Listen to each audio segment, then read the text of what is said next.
ঘুমানোর আগে ও ঘুম থেকে জাগ্রত হওয়ার দোয়াগুলো পুরো ভিডিওটি দেখে জেনে নিন। তার আগে আমরা একটা হাদিস শুনি। রাসূল সাল্লাল্লাহু আলাইহি ওয়াসাল্লাম বলেছেন যে তোমাদের কেউ যখন ঘুমিয়ে পড়ে তখন শয়তান তার ঘাড়ের কাছে 3টা গিঁট দেয়। প্রতি গিঁটে সে এই বলে চাপড়াইতে থাকে আর বলতে থাকে, তোমার সামনে রয়েছে দীর্ঘ রাত। তারপর সে যদি জাগ্রত হয়ে আল্লাহকে স্মরণ করে, সাথে সাথে একটি গিঁট খুলে যায়।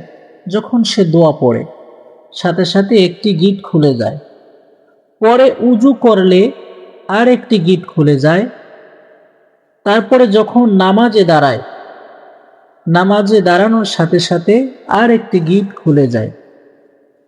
তখন শয়তান কান্না করতে থাকে। অন্যথায় যেই ব্যক্তি ফজরের আগে ঘুম থেকে জাগ্রত হলো না, দোয়া পড়ল না, উজু করলো না, নামাজ পড়ল না, সে দেখবেন সকালে অলসতা নিয়ে তার দিনটা ওই দিন ভালো যায় না। যাই হোক, রাসূল সাল্লাল্লাহু আলাইহি ওয়াসাল্লাম যখন ঘুমাতে যেতেন, ঘুমানোর আগে এই দোয়াটি পাঠ করতেন।